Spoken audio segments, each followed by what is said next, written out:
our members here, and some of our friends here. This will be a session in joint collaboration with GCCA. We are super happy to do it with you guys, and we think it's a very good match. Today's title is Breaking Down Barriers. So we will look and make notes wherever there is things we can do, how we can push. Is there something on innovation, something on regulation, something on the technique? And the speakers list of the panel, I think, is almost unmatched when it comes to distinguished companies and from the regulatory sector. But I'll stop there and hand over to my friend Thomas. Thank you very much, Pierre. Thank you very much. Warm welcome to everyone as well. I mean, it's really a delight. Thank you very much for the venue. Thank you for the settings. Look at that. I mean, wonderful. You just missed the weather, but it's almost a Scottish weather, Swedish weather. Right? Not yet. Yes. Just a few words on what we are doing. Again, I take your words. I mean, this is really a good partnership. This is a sensible collaboration that we have with you. You know that we published the tracker together with LeadIT. We invite you actually to participate and to see the progress of the industry.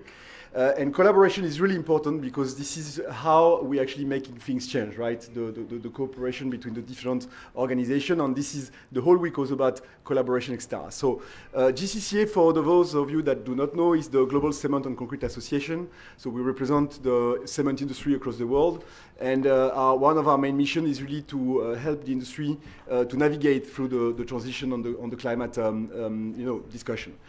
We have three essential things in this transition, right? So we've made a roadmap. In the roadmap, you see the different levels for decarbonization, which are pretty much universal levels. But for each of them, what we need is certainly some element of policy discussion, some element of innovation on how this innovation spread, and certainly some element of finance. How do we finance and how do we make this transition profitable, right? So I think all these themes will be addressed today in the distinguished panel, as you said. So warm welcome, and let's open the discussion. Thank you. Thank you so much, Thomas and Per. Hello, everybody. Again, an extremely warm welcome. I'm Robert Watt. I'm the Engagement Director at SEI. And it's my pleasure to be today's moderator. I thought I'd just say something very briefly about what we have in front of us over the next couple of hours or so. But before I do that, I want those in the room at least to cast their eyes simply out of the window. Yes, it's one of those slightly drizzly days in September in New York, but my goodness, could there not be a better setting to really illustrate the reason why we need to accelerate the transition?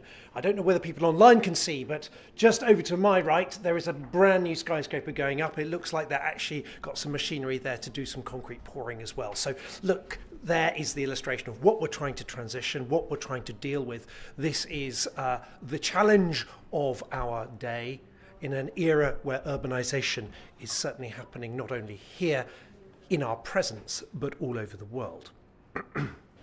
So today what we have for you is essentially two fantastic panels. Our first panel will look at and discuss innovation and partnerships. Our second will talk about enabling policy and regulation. And for each of those panels, we have some special introductory remarks. And it gives me huge pleasure to welcome the Managing Director and CEO of Dalmia Cement, Mahendra Singhi, to provide us with those special remarks to introduce our first panel on innovation and partnerships. Mr. Singhi, the floor is yours. A very warm welcome.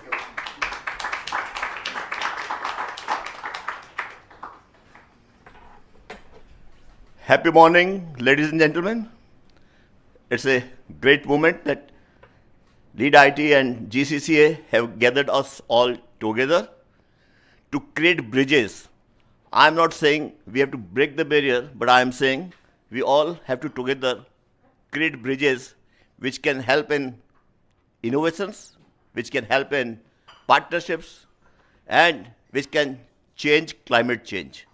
We all are here to counter climate change, and for that, I think we all have to understand that what each individual has to take action, what corporation has to take action, what country has to take action, and ultimately the society at large.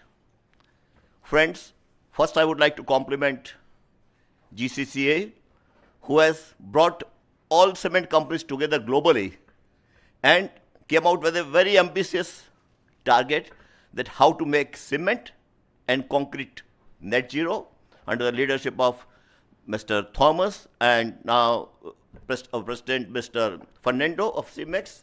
And at the same time, the LeadIT is motivating each and every member and all the concerned stakeholders that how they should think, how they should innovate. And we are fortunate at Dalmia Cement that we have been we are one of the founding member, as well are able to learn more and more what more can be done.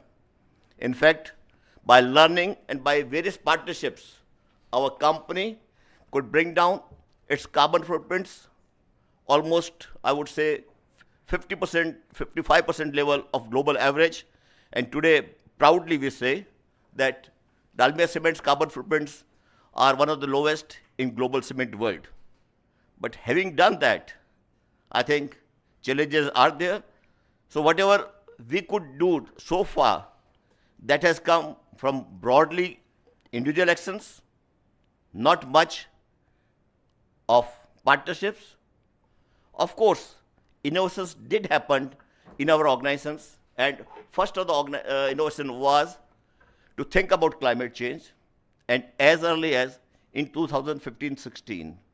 And that helps us in creating a business philosophy which was a bit unusual, which says clean and green is profitable and sustainable. But having said that, that could trigger the innovations in our organization, and by taking various actions, we have reached to this level. And that also motivated us to be one of the first manufacturing company in the world to commit net zero cement by 2040 in the year, friends, 2018. And that has helped us, our overall commitment globally has helped us to get connected and to create certain partnerships. But the important is that with the platform of LeadIT, with the platform of GCCA, what sort of innovations can happen? And those innovations does not have to happen only for technology.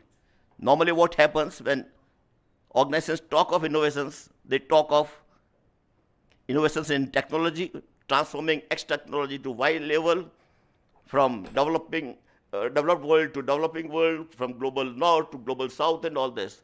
But today, the need of the hour is, the need of the climate change is that how we can innovate on supporting particularly developing world, supporting the developing companies who can create certain demonstrations which can then excite, which can motivate the developing world companies. All of you would agree that if I talk of cement, like India, China, Indonesia, Thailand, and few other countries, they might be manufacturing 70% plus cement in the whole world. And until and unless innovations doesn't happen in these countries, friends, we will not reach to net zero cement and concrete. We would not be able to accelerate. So my first of the request is that how partnerships and innovations can happen with European countries, European Union or the US, and how they can support developing companies, developed world companies, not only in terms of technology, but in terms of climate finance, in terms of climate grant, in terms of getting together the various startups which are in European countries, which are in US. Like I'm here since last 4 days for Climate Week, and I have attended program in UN and other places also. What I have observed that maybe in this Europe and US, there may be more than 500 startups who are working on clean tech. And maybe out of that, 50 or 70 or 80 may be very, very useful to accelerate our journey towards net zero. And so what can be done? I understand even in today's panel also, there are few such startups who would be talking and who would be sharing their thoughts. But the important is how they can reach to India, how they can reach to Indonesia, how they can reach there. Otherwise, I do know that these companies, these startups do get support from various governments, various investors, but in global north only, in developed world only. So maybe I would request LeadIT to create such platform by which such innovative partnerships can be created. I have seen certain results, like one of the partnership which we could create through LeadIT is that how to electrify the cement process. And one of the organizations of Sweden, we are working with them, Saltex, and I think we can get a lot out of it, and that can be one of the great accelerator for bringing down CO2 emissions in cement. So one, how we can have a platform for startups to get connected with the developing world. Second would be how climate finance in the form of grant can come. Because the need of, so whenever we talk in our country with various even forward-looking companies also, they do say, where is the example? Where is the demonstration project? If we say that it's in Europe or US, yes, things may be different there, but what about us? Whether we'll be able to do it in our own country with the right people, with the right infrastructure, with the right climate and all this. So I think there's a need. Good part is that even government of India is also now thinking that how they can create certain policies, they can create certain missions by which this can happen. And one of the example is that in 23, government of India came out with Mission Green Hydrogen, by which they are able to propagate and motivate various entrepreneurs to go for green hydrogen. And the ambitious target is that by 2030, India should be net exporter of green hydrogen. Similar, I think, effort and action is required for cement, and in that, I think one of the major contributor would be how to implement carbon capture and utilization technology, carbon capture and sequestration technology. This is a big challenge because most of you who are related to cement knows that 50% of emission comes from the process. And if I talk of Dalmia cement, as of 31st of April, our carbon emissions, CO2 emissions were 459 kg per ton of cement. Now, I cannot reduce more than 159, so 300 kg CO2 emission has to be reduced only by CCU or CCS. But how to do it? I understand there are few technologies which are available, which are being experimented. So like in Europe, I think many projects which have been almost 100% funded, granted by various governments, but because of right or wrong reason, such provisions are not there. Can we think how these governments can also support India or Indonesia or any other country? Because climate is one. We do talk, there's a one globe, one earth, and one climate change. Climate is everywhere. And now, when we talk of one, I think I have added that there has to be one carbon price also.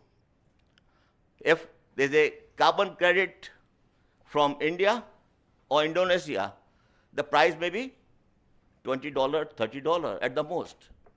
But when it is from, I'm just naming the country, and it's from European country, let me say, it may be the same carbon credit, the same process, may get $150 or $200. And because of that, ladies and gentlemen, many of the such projects, we are not able to fund it, finance it, and execute it. Though we know that as a company who is committed for carbon neutrality, a company and the people who are committed for their grandchildren's better future, we must invest. But how much? There's a voice of the stakeholders also. So my request would be that, yes, let us look at those levers, and you as a director of LeadIT can definitely support it. Similarly, friends, I think we'll be too happy to come out with certain innovations and partnership, not only in CCUS, but also on what type of new products can be developed, new additives can be developed by which we can bring down the content of limestone or clinker and all this. I'm very happy that, yes, at least I'm able to express before the right people the need to create bridges. Thank you and happy day.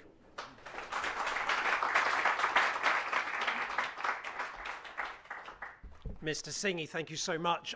I love the way you've sort of changed the idea of barriers and turned it into bridges, and that gives me the chance to bridge now to our first panel, and I shall invite them up. Please give them a very warm welcome. Daniel Kopp, co-founder, CEO and CTO. He's a busy man of Queen's Carbon. Welcome, please. We have Johanna Lissingaped, Senior Advisor at the Ministry of Climate and Enterprise, Sweden. Welcome. Lucy Rodriguez, Executive Vice President at Cemex. Warm welcome. Femi Akinrebio, who is Manager of Global Manufacturing, Trade and Trade Supplier Finance at the IFC. Welcome. And we have one chair left, and it is for Thomas Guillaume, CEO of GCCA. Welcome. Greatly. I'm really glad to hear of the enthusiasm that Mr. Singhi brings to this, and also what he's talked about in terms of the number of startups that you're bumping into here at New York Climate Week, the potential you see. And I wanted to start off with that, because I'm always really fascinated that in the cement sector, decarbonisation seems to be a spur towards innovation and startups. And I want to start off actually by turning to you, Daniel, if I can, and just really, you're one of these startups. You can tell us a little bit about what you do, but I'm actually mostly interested in what sort of support has enabled the innovation that you represent to blossom. Definitely, thank you. Test. Yeah, it's working. It's just Awesome. Yeah. Thank you very much. And I think during the introduction, CTO, I think it also includes at a startup a janitor, cleaning person. This is the life of a startup. You really occupy all of these roles. So my name is Daniel Kopp. I'm the CEO and CTO of Queen's Carbon. We're a 2-year-old startup. We had 10 years of university research at a state university in New Jersey. We developed some cutting-edge technology that we hope one day will completely replace the kiln. We have a low-temperature process to make cement. Instead of 1,500 degrees, we've managed to get it down to as low as 500 degrees, no harsh chemicals, very electrifiable because of that low temperature. And it's not a chemical refinery, and I'll repeat that 1,000 times anytime I'm asked about the technology. But the most important thing, I think, for a company like ours is we strongly believe in partnerships. This is a big game. This is a 2050 net zero time horizon. The GCCA roadmap clearly has a staged way to get to net zero, and it's not going to happen in 1 year. It's going to happen as a result of all of our collaboration in some way. So as a startup, we're an Innovandi 2023 company through the GCCA. We've partnered with, I think in our consortium, seven cement majors. For us, that's extremely meaningful because it's not us who are university scientists, now staff engineers, telling you that the product is good. We hope to get your support and your endorsement of our technology, of our product, so we could scale fast. And the main thing, I think, from our perspective is we cannot do it without you. We don't want to be, there's a cliche thing out there that says, you're the Tesla of cement, you're the cement killer. No, that's not how the industry works. And we recognize that, and we are grateful for the invitation to talk here. And so the main support that we're looking for, and we've received so far from the GCCA, is being included in this consortium where we could share what we're learning on, what we're working on. And we want to get everybody excited about a net zero future that we believe, most importantly, zero green premium. That's the idea. Yeah. Fantastic. Thank you very much, Daniel. Yeah, awesome. I'll go straight over to your right, to Thomas, because you talked about Innovandi, which is a program under the GCCA. Thomas, tell us why you started Innovandi and how it's working, and perhaps even what your hopes are for the future with it. Yeah, absolutely. So, is it working, yeah? Hello? Innovandi. I take. No, listen, I mean, for us it's, voilà, now I hear myself. For us, it's a very important question because the first thing that we say in the roadmap is that our 7 technology levers, they are feasible today with the technology of today, right? So, I mean, we didn't want to have a roadmap that is subject to discovery, subject to whatever. But the next things we say on it immediately after, we say, but innovation will help us to do it faster and to do it cheaper. Right? So we can do it today, but all this will enable us to do it faster and cheaper. And fundamentally, in Innovandi, we have 3 platforms. We have one platform, which is the research network, which is a cooperation with academics that helps us to actually innovate on the core of our business with the PhDs, pre-competitive research, etc. We have some fantastic things coming out of that on the field of carbon capture, usage of the kiln, artificial intelligence. There are really some great stuff. But we also needed to cooperate with the outside world, the startups. And there you have the energy, you have the idea, the creativity, the incredible drive, the anything possible attitude, that you see in the startup. I mean, you are doing all this there. And we have created every year this open challenge. So few companies are doing that, this open challenge, calling startup, basically calling technology to be tested by the industrials. And that's where we have this great cooperation between the big groups and the smaller startup, taking the best of the 2 worlds. There was this theory. I mean, I was told by the dean in the Michigan, the University of Miami, on you have this valley of death for the startup from the moment where they have this innovative idea, on the moment where it's industrials. And we are here with Innovandi, the Open Challenge, to bridge that and to accelerate that moment to test the ideas. And you see, recently, we'll talk about your competitors, but there was an investment from Holcim on CRH into Sublime, right? And there was this week, exactly. And a lot of people was telling us, but you are the old industry, we want to get rid of clinker, etc. I don't think this is the issue. We have technology. Substitution of clinker is part of the technology, and thanks to you guys to bring these things to the table and to make it maybe possible. And all this is then a question of scalability. And that's also what we are testing with this industrial pilot, making sure that this can be scaled up fast. We have 25 years, right? So we're in the process of accelerating, getting to scale, and that gives me the opportunity perhaps to turn to you, if I could, Lucy, actually, if that's okay. Okay, do I have a microphone? Because, you've got a microphone. It sounds like it's on. I'd love to hear about how you're partnering, how you're helping to test, and then what you see as being the potential for going to scale. And how quickly do you think we can get there? I think what we have is different financing that's available for different stages. And CEMEX, as well as several of our global peers and the GCCA, all have startup venture capital money that can be invested. One of the things I'm really proud about our industry is that we are coming together as a group to invest in new technology.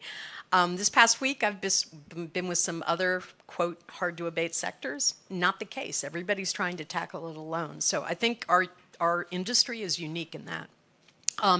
What we are finding is that as we move into more pilots of lower TRLs and things, it's a lot more difficult to get financing. So that is an area that we could use help on. I think that as we move towards larger scale in developed countries, obviously we have the backing in the EU of money. We also have it in the United States. But getting back to the point that Mr. Singh raised, 80% of cement capacity is outside the EU and the United States. So this is a huge challenge for us, and I think we're going to be hearing about ways that we might be able to compensate for that. But that's a big part of the drive, I think, for us. Scaling is absolutely huge in this as you really look towards going towards carbon capture plants, et cetera.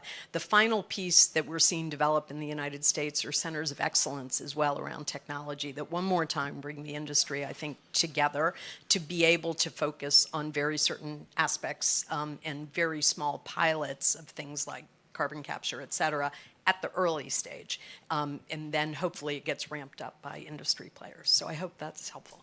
Extremely helpful. You've actually set up the next sort of set of speakers, I hope. I'd like to ask Johanna to come in because Lucy's just mentioned the importance of support in the European Union, for example, or of countries that are willing to back some of these new technologies. But what's the experience in Sweden? Have you done that?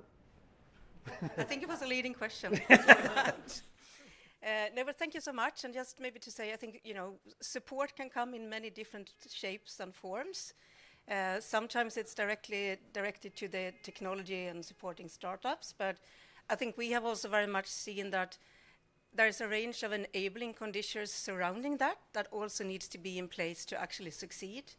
Access to clean power, the demand side measures, maybe from public procurement, technology finance, strong long-term, and I'm stressed long-term, policy frameworks in my own country, speeding up permitting processes, for example. So all of those need to be there, but let me then focus maybe on the one on technology and finance. And maybe just also to quickly set the scene in the sense of, like, in Sweden, industrial emissions is about 1/3 of the terrestrial emissions, and the same sectors stand for 1/5 of the GDP. So it also indicates that this is an area where we have to address emission, but it's also an area where we have to keep the competitiveness and continue with exporting, etc. So it's a key area in that sense. And I think that was very much the background to, I think, what you were asking about, the establishment of what was called the Industrial Leap, which is a government program that was initiated by the government. It's hosted today by the Energy Agency. Not sure if there's anyone here from the Energy Agency. No? Then I will have to speak for them.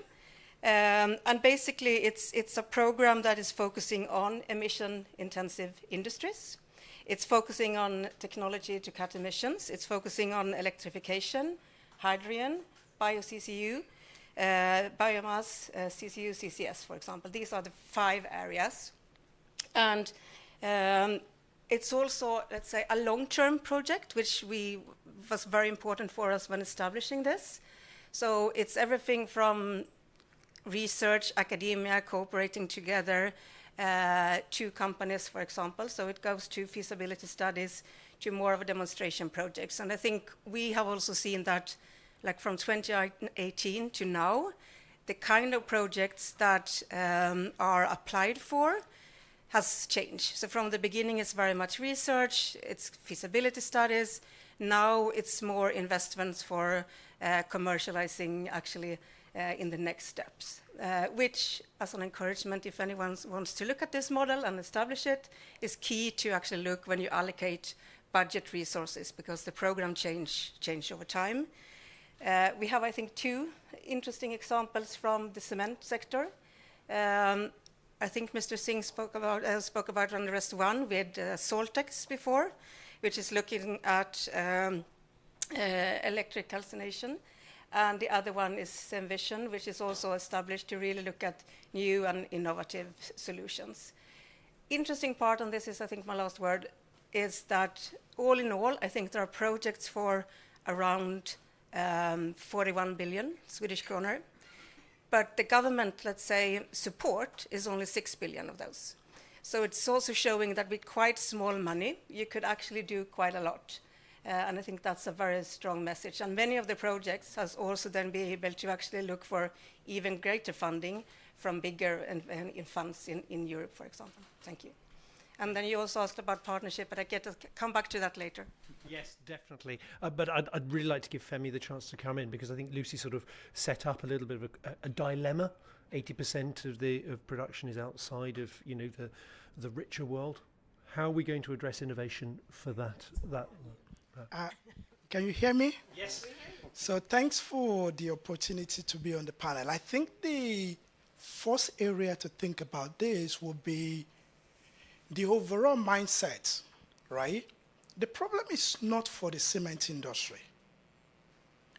And the way I talk about this is, I'm Nigerian, right? And I travel quite a bit. Everywhere I go, almost, I need a visa, right? If I'm not permitted, I cannot enter. But how many people in the room knows where carbon emission gets their visa? So it's not a Nigerian problem. It's not a problem in India. It's a global problem.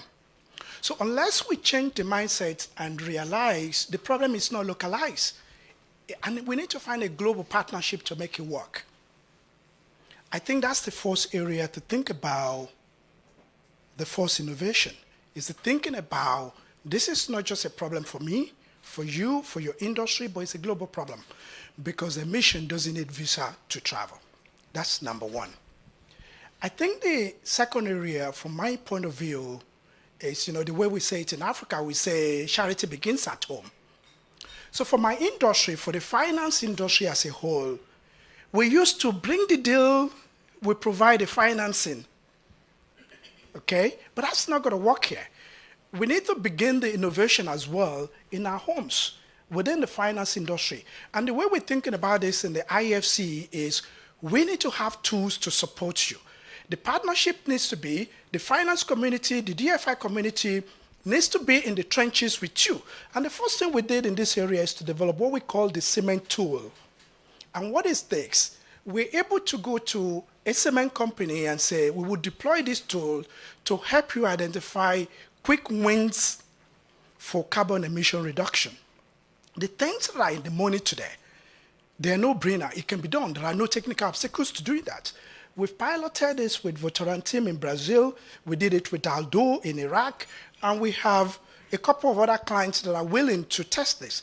We spend our money in deploying technical expertise to figure out where you can begin the problem today. Because the real thing is, we cannot wait for Sublime to become commercial. The problem is of yesterday, and the solution needs to begin yesterday. So those things that we can do today, we need to do it right now, right? And that's what we're doing, right now with this. It does not mean we won't fix the problem of tomorrow. So we invested in Bossy Metal, which is in the metal space, to produce what will happen to be the first zero carbon metal. But we don't know when we'll be able to roll out the technology. So what do we do in the interim? So part of what we're trying to do is we invested in a company, Vicat, a subsidiary in Senegal, that makes the lowest carbon cement on the African continent today. But who cares? The market does not differentiate. So we need to go the next step of saying innovation also needs to get into the policy environment where you can find a way to differentiate for people who do the right thing to get compensated for it. Otherwise, you don't have the basis to do that. And then innovation itself has what we call the first mover disadvantage. We've been talking to Tomai about deploying CCUS and CCU, it costs money, right? So if you're a cement company, you deploy it today, you're going to pay, through the nose for it. But then tomorrow, if it becomes cheaper, then what's your advantage, right? So we need to get ways to crowd in the public sector, the DFI communities, to find ways to lower the cost for deploying some of this technology for those who are willing to do them today. And sorry, that's a lot, but we can talk forever on this topic. Thank you. No, that's brilliant. Thank you so much, Femi. And just to seize on some of those things there, we've got to deal with, if you like, the legacy of the sort of production facilities we have now. There's things that we can do. You have a tool that can help people identify some of the steps. And I want to turn to Toma, actually, and just sort of ask you, we need to bridge, from now and start doing. We can't procrastinate and wait for the absolute best, those things that are low on the TRL scale. We need to do things. Where is innovation in that, and what are the challenges and difficulties in simply, installing some of these, these types of innovations, and especially innovations for EMDEs, emerging markets and developing economies? Yeah, in the decarbonization levers that are what I call these universal levers, we have what we call the more traditional levers and the more innovative levels, and we make this differentiation there. The traditional levers, these are things that are very much known on where innovation is still possible, but it's more on the usual course of things. And these technologies, they are actually bankable today in most of the geographies, in most of the regulatory environment. You need to adapt a few things to make them really work. I mean, typically a big lever is around circularity. Circularity depends on a set of legislations that needs to hit the ground, and that's where policy matters. We have technologies in the terms of how you operate these systems, but for me, a big part of that is more into the knowledge transfer. So that's where technology and knowledge comes together. Sometimes we look innovation just from the pure set of innovation, but the second leg of this is also knowledge transfer, right? And that's one of the things that we probably do not do enough in GCCA. We do it through the research network, but we could extend that to others. And that's one of the things also. I mean, look, when we organize trips around, I mean, there is a delegation from headed by LeadIT to go to Sweden and to see all this innovation. So that's where we can really give away the know-how on the technology to move on these traditional levels. And that's very, very feasible. And that's, as we say, it's no procrastination on that. The big innovation thing, that's more in this forum type of things. On there, we need to take the time to go through the TRLs and to mature and to elevate the adaptability on scale these technologies. And that's on different scale. Can I add to what Thomas just said? At CEMEX, we actually have a strategy which is reduce before capture, because capture is by far the most expensive alternative that we have, and still we expect that cost to go down over time.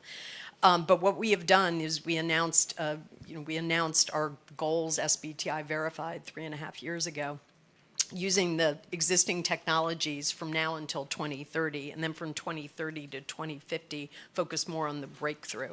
But in the 3.5 years since we adopted those targets, we put a detailed roadmap in place, literally plant by plant, month by month, gets reviewed at the management level. We've been able to reduce our carbon emissions globally by 14%. Historically, that level of progress would have taken us 15 years to do. And so I think that is really, really important to recognize. Sadly, some of the places that we have the hardest time reducing emissions are our most developed markets, particularly the United States. And it gets into, I think, what's the next topic, which is on regulations and norms and building codes, et cetera. So. Don't stop, is what I say. You know, what are those? Why are those challenges there? How are we going to overcome them? And I'm also very interested if you could say something about 2030 to 2050. I think that one of the challenges that we have in the United States is that so much of our construction was done in the 1950s, and our building codes tend to be more prescription-based rather than attribute-based. So when you think about things like clinker factor, and I'm aware I have the PCA in the room, so I may be out of my depth here, but if you look at clinker factors in the United States, I think at the country level we're probably at about 89 or 90. We've been able to get limestone cement approved. Approval, of course, is very local. You need to be dealing with DOTs all over. It's not the federal government that can step in and do this. If we were to compare that to clinker factor in Europe, in our footprint, it's more like 71, 72. So I think governments are aligned, but it just takes a huge amount of time to move the needle on these things, and appropriately so. I had somebody yesterday who was telling us that, look, obviously buildings can collapse, things like that. You want to make sure new products that you're introducing, new mixes, can stand up. So anyway, I'll stop there. Just to add, I think there is a lot of hope, right? So in the past 5-10 years, there's been a lot of increase in attention in the United States and globally on this issue of innovation. And that attention and that hope is promoting people like me and Queen's Carbon and other startups in the field to actually do innovation. So, if I put my industry hat on, I pretend that I'm a cement major CEO, I would be thinking all of these startups out there, all of these innovators are the R&D arm of the industry. This is the R&D arm, and we're ready, we're pursuing. And I think the collaborative relationship, driven by that attention and that focus, will give a really good rise to a net zero innovation that comes fast. I don't like to use the word silver bullet, but things will come fast the more attention we do it. And I think we're seeing that. We're not seeing a plateau of focus in the area. I think innovation and creativity is going to drive this thing home. Okay, Daniel, you've been very gung-ho, positive. We love it. Give us a real example from your company. How fast can you go? How can you are there still remaining challenges? There might be technological challenges, or are there more of the regulatory sorts of challenges? We didn't hit the regulatory challenges yet. I'm sure there will be plenty. But every startup starts with a low TRL, a technology readiness level of 3 or 4. And that's when the startup was born. Then from there, you begin to build your business model. You begin to align partnerships to help you scale your technology. So for us, I'll give a very real example. We started at the gram scale. Now we're at the tens of kilograms scale. We hope to be at the 10-ton-a-day scale with industry support within 18 to 24 months. Beyond that, we want to have our first commercial plant doing 1,000 tons a year by 2027, 2028. So we're working as fast as possible, taking shortcuts along the way, but the only way we can make those shortcuts is by having support of a venture capitalist, and venture capital will not support if the industry is not supporting. And it's a unique ecosystem where all the pieces have to come together to support a thriving technology. Fantastic. It's great to hear that sort of really aggressive timescale, ambitious, and I'm sure you'll come back and want to talk more about, okay, what are the roadblocks on the way? Are there policy things that need to be pulled out and barriers that need to be broken down? I want to go back to the partnerships issue again and perhaps take another bite at this issue, Johanna. Partnerships, we heard here, between a startup and an established player. But we've also heard of the need, and Mr. Singhi was calling for the need for collaboration and partnerships between the developed world and the EMDEs. And I know that Sweden's been thinking about this. Where are you at the moment? Thank you. I will respond to this, but I will just do a quick reflection also, because listening to the discussion here, which is very energized, and just reflecting on, we're talking about the support, what's the role of the government. I've been working in this field for quite some time, not necessarily the cement and concrete field, but policy development, etc. And I also, and this is a personal reflection, I sometimes feel that we are a little bit from the policy level lagging behind, in the sense of the way we are actually structured as ministries, divisions, is not set to actually always provide that support. I'm not talking about the traditional development cooperation. That's a different issue. But we are seeing more and more partnership, and I think, 2015 with Paris, 2019 with the UN SDGs Climate Summit was really the start. And we are still trying to find the best possible way to actually support. But there's a lot of improvements still to make. So sometimes, personally, internally, you kind of would like to see a different structure to also really have this kind of strong support to be there. To come back to your question, and in spite of what I just said, I think the partnership we have with India on the bilateral level within the frame of LeadIT is an example of that. We have established an industry transition platform, which is really, in a sense, a multi-stakeholder platform addressing 4 areas: cement, steel, innovation, finance, the last 2 to support the development of the first 2. And also there, we are kind of finding our way. How will we, shape this partnership to actually deliver? On the cement side, there has been, I think, already progress. The Swedish Energy Agency, which I mentioned before, just a couple of weeks ago released a call for support. The support is directed to the Swedish companies. However, the framing of the support is to present how can you find India partners in India? How can you work together?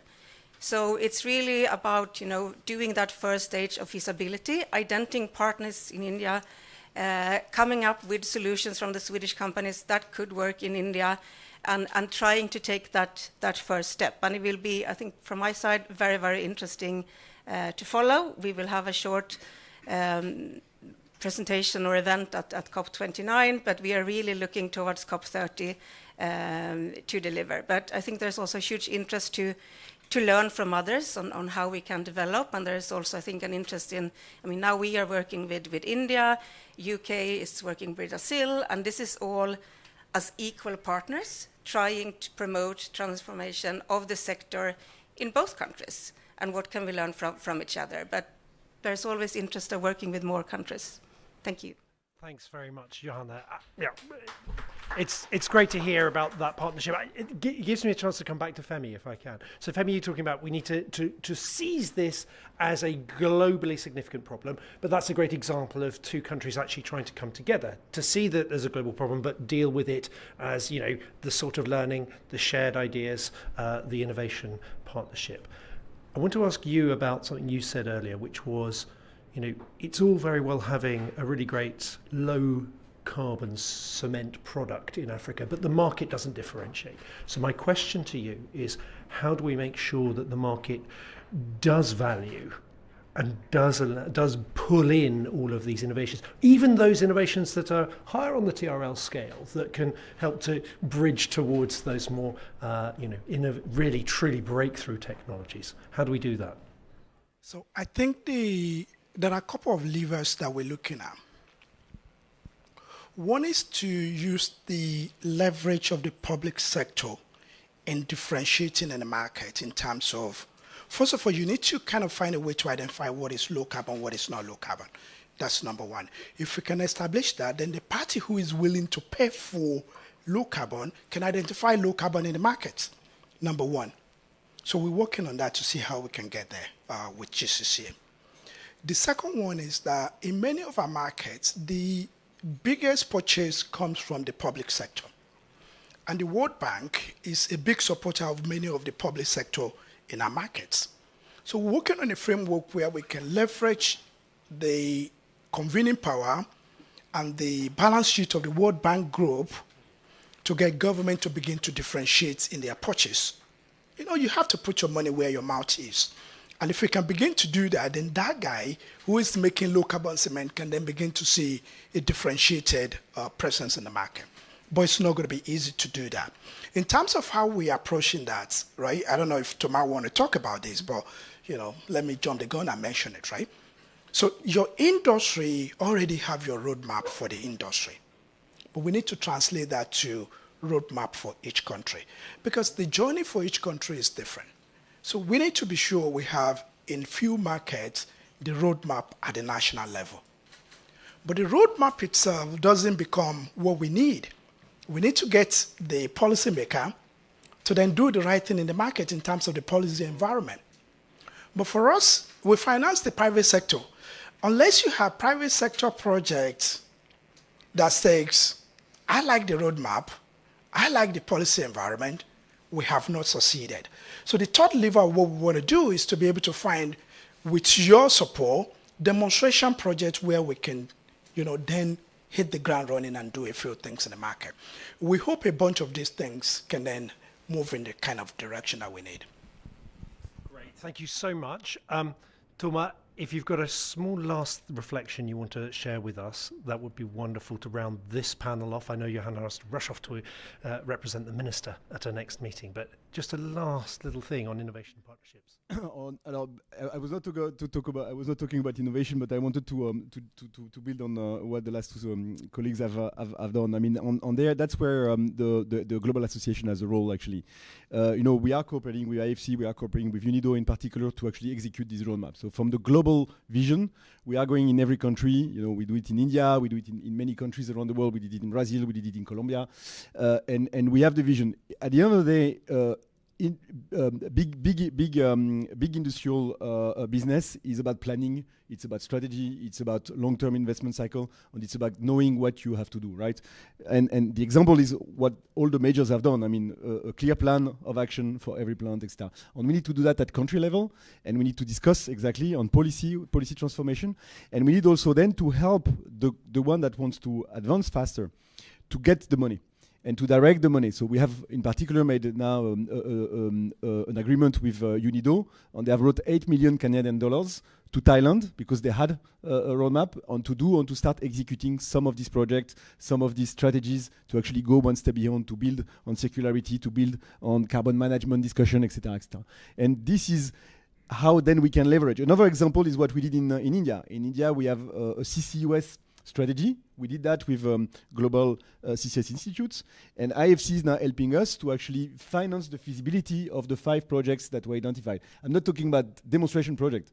I'm talking about full-scale projects that we will see, and we'll say, okay, now how much does it cost, right? What is the cost of that, and what are the technologies? And this is the way to get boot on the ground and to make things happen.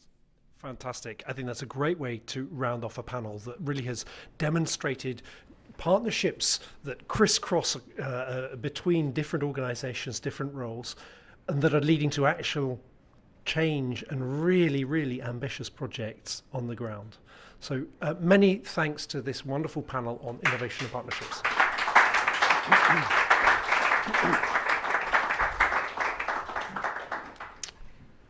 So as our first panel leaves the stage, it's my great pleasure to invite our next guest to make special remarks. Massimo Toso, who is the President and CEO of Butzi Unisem US, is going to make some special remarks and introduce our next panel on enabling policy and regulation. Thank Massimo. you so much. Good morning, everyone. Thank you, GCCA and LeadIT, for inviting me to speak at this event today. I'm very, very happy to be here. And most of you, after listening to me for a short time, will realize that although, yes, I do represent America's cement manufacturers, I was not born and raised in the deep south. So I'm Italian. I was born in Italy, and now after more than 10 years in the US, I'm both Italian and American citizen. So the American in me, like most American right now, is closely watching developments in the upcoming presidential and congressional elections. In the US, not a surprise, more so than other countries, some legislation passed by lawmakers and regulations enforced by government agencies play an enormous role in the cement industry's progress toward carbon neutrality.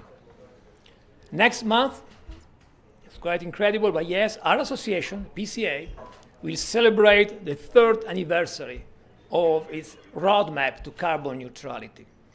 It is the PCA's and our industry's top priority.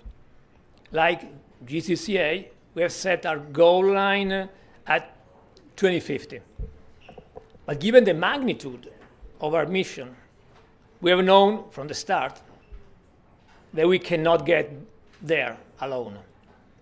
Aside from the continued assistance of our value chain partners in the construction industry, contractors, ready-mix players, paving people, everybody, but we need the support of those who are arguably our most influential teammates, the policymakers.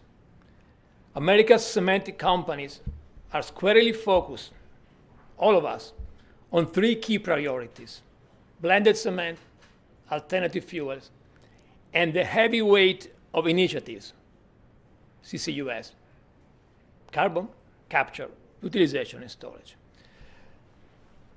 From the panel, there was a lot of comments, a lot of very interesting comments, and we could talk for hours, maybe days. But yes, it's a fact. The technology is there. We know that. We can capture CO2. The problem, if it is a problem, is not the technology. It's all the rest around that. So yes, the fact is that we cannot gain any real ground without significant help from the decision makers in Washington, it means here in the US.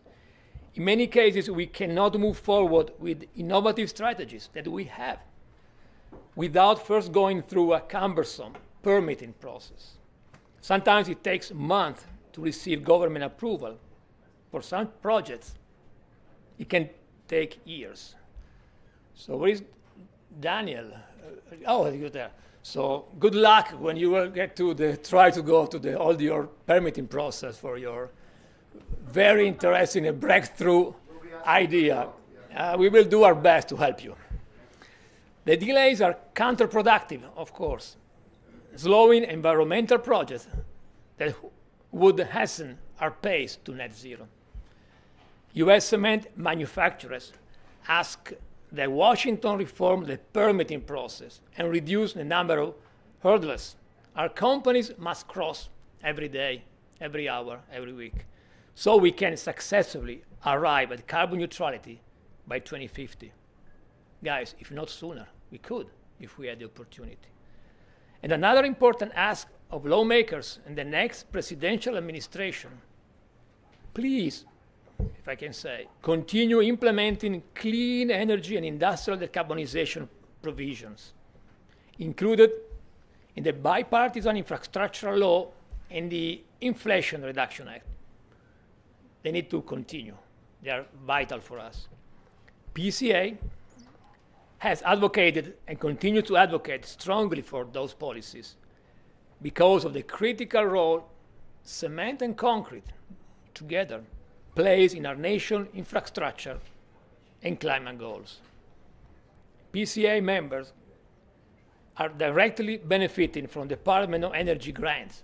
So far, for example, we have more than 1.2 billion to 3 cement companies, which each company pledging to match the funding dollar per dollar. And the Environmental Protection Agency, EPA, recently announced will provide $2 million to cement producers to increase the quantity and quality of their environmental product declaration, the EPC and the EPD. Congress also expanded, that's another very important step, the 45Q tax credit in the Inflation Reduction Act to help even more manufacturers to install carbon capture technology. But more needs to be done to ensure that the tax credit makes CCUS a viable option for cement companies. Otherwise, that tax credit will expire, and there will be a stop for that a lot of projects. Again, as an industry, we appreciate our partnership with the government, but we ask policymakers to remember resilient concrete made with sustainable cement is a material that facilitates life for the, I would say, 8.2 billion people on our planet. Not many industries can be proud in that way or can claim that. Most industries cannot come close to identifying with such an awesome responsibility, and we feel that responsibility. Every single human, if you think about that, uses our products every single day to lead a more productive, more resilient, more safe life.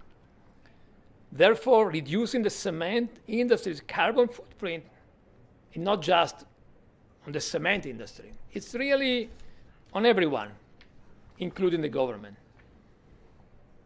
So all in all, in November, in a few weeks, no matter which party wins the majority in the House and the Senate, or who sits in the Oval Office come January, the sustainable and resilient materials, cement and concrete, manufacturers provide will still be essential. And their benefits to society will far outlast the result of any election.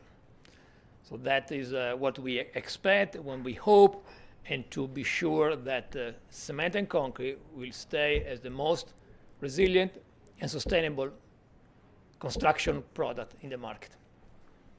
That's all.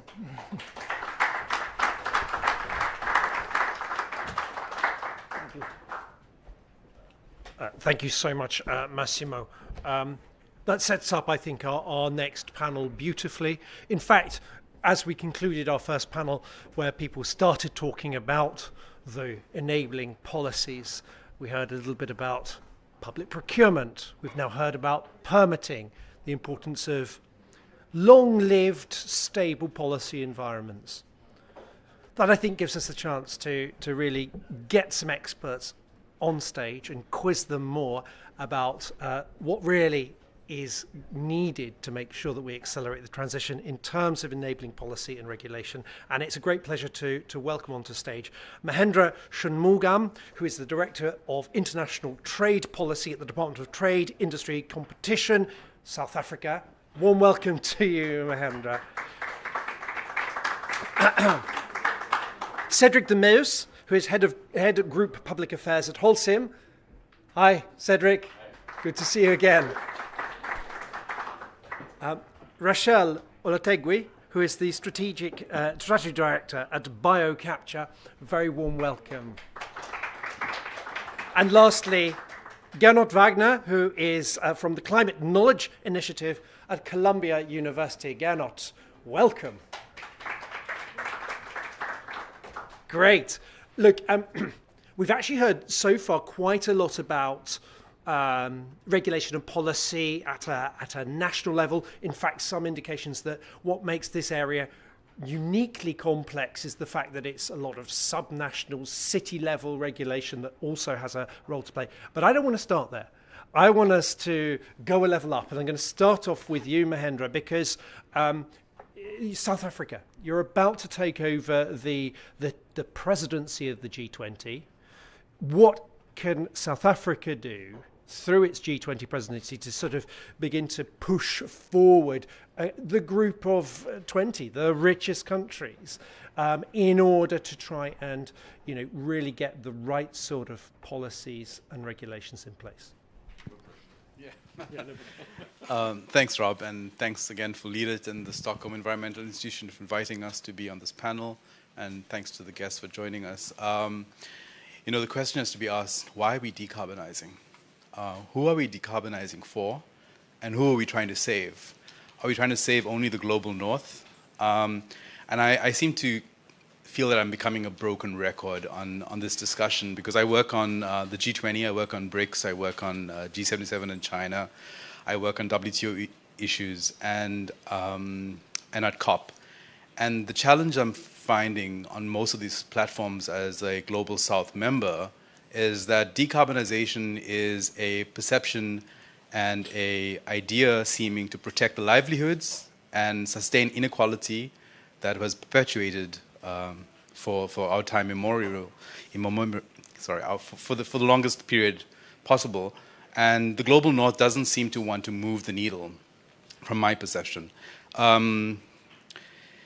At COP last year, there was a discussion, the working group on response measures, which I participate as the lead negotiator on, and the global north refuses to uphold the principle of common but differentiated responsibility and respective capabilities, thank you, and seem to want to redefine what that means. The other issues that we are facing is that they don't want to uphold the articles of the Paris Agreement, where there's capacity building, tech transfer, and financial flows that tends to happen. So they want to move away from that and to move to the idea of a voluntary, mutually agreed to terms of how technology flows. And so how are we going to have the issues that are holding Africa and the rest of the developing world to be made to the center stage if the terms that we agreed to in the international fora and in multilateral rules-based system is being negated and being redefined by the partners who are supposed to have the leadership that's required and also the partnership in order to enable us to get away from those historical legacy issues. So it's kind of a segue into where we're going to go into the G20. And the G20's presidency for South Africa, and I think we're taking over from Brazil, where we've been trying to get these issues onto the table, and Brazil's been really great to kind of bring about the issues of inequality and how we address that. So South Africa will continue on that platform, and our president announced at UNGA that it will be solidarity, equality, and sustainable development is our three themes, areas. And then for the working group that I participate on, we're looking at, which is trade and investment. We are going to be looking at trade and inclusive growth. And then we'll look at the responsive trade agenda to address the challenges of the global commons. So looking at climate change, digital inclusion, and preparedness for the future. And the most interesting thing from our presidency, which is going to, I think, be helpful for LeadIT and also for the Cement Association, which will be the G20's high-level principles on decarbonization and industrialization. So how does that marry together? And of course, we're looking at multilateral reforms, the WTO's reforms being one of the key issues. The challenge at the WTO and also at COP is that the parties, especially the developed North parties, refuse to want to have the discussion on climate and trade. They see climate and trade to be an issue for WTO, and they see the COP not an area where trade needs to be discussed, which cannot, the nexus or the distinction cannot happen anymore. It has to be brought together at COP and at WTO. Otherwise, we're not going to try to get to the equality and sustainable development and decarbonization for all. Cement, and I will round off right now, the World Economic Forum says that the cement industry results in 75 billion tons of emission, and that's almost a quarter of the budget that's left for us to maintain the 1.5 target. So the cement industry has to start decarbonizing, and as the other speaker spoke about, 80% of the production of cement is happening in the developing South, and Africa is going to be the largest demand for cement with our industrial capacities. So the technology is being only developed in the North for the North and not flowing to the South where it's needed. What are we decarbonizing for? To perpetuate inequality and this kind of growth levels that doesn't address the challenges and the historic legacy issues. So the Climate Week and having these kind of discussions are really important. But on the platforms I work on, I see the push from the Global North partners trying to maintain their sort of standard of living, not wanting to allow the technology to flow. And I hope some of the parties here, the Cement Association, will bring the technology to Africa, will bring the capacity and the financial flows. And I do know that LeadIT's working really hard on it, so I do appreciate some of the activities and partnerships you bring through, but much more is needed. Otherwise, we are not reaching pre-industrial levels 1.5 or 2%. And yeah, we should join Elon on another planet. Well, I like the planet we're on. I'm not super keen on zooming off to the red planet myself. But Mahendra, thank you very much. Mahendra from India, Mahendra from South Africa, I think have brought up two very similar sets of questions. I think there's a whole interesting sort of innovation you're doing in international governance by placing these issues in the G20 in trade and investment rather than in sort of climate change discussions. And I look to Gernot if you want to think about things that you might want to see in these principles. I'll come back to you on that.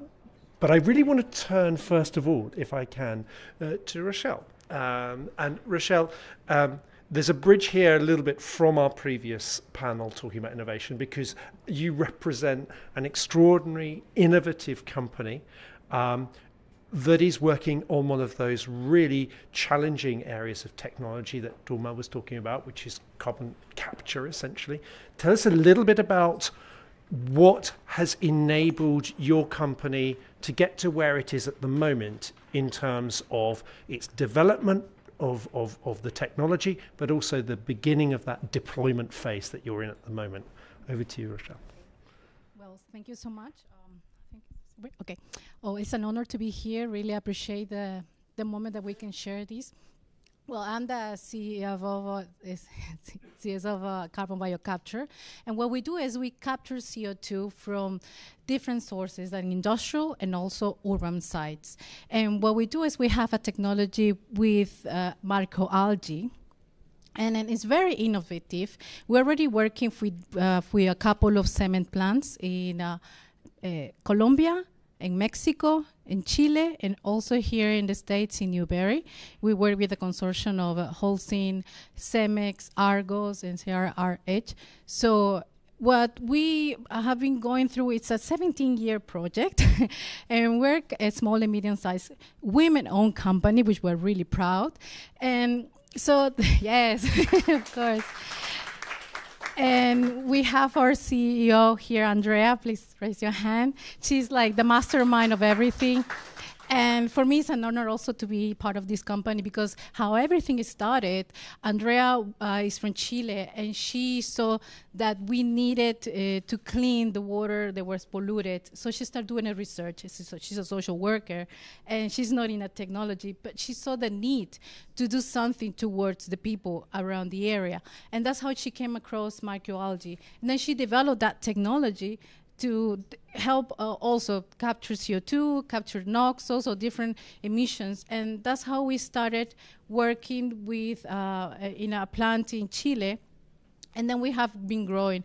We start with feasibility projects. What we do is we check on microalgae for the surrounding areas, which is that we try to, we don't change the structure of the microalgae. We keep it as natural as it is and from the surrounding areas, because we try to also take care of the environment, don't bring any strains that are different, and with that, we know which ones are resilient to those gases, and then we take it and we deploy this technology. So, and the good thing about our technology is that apart from just capturing those gases, what we do is we have biomass. We create that, we can harvest that biomass, and with that biomass, we can do biofuels, biofertilizer, and even superfoods, which is amazing. So we can do so many things with this technology.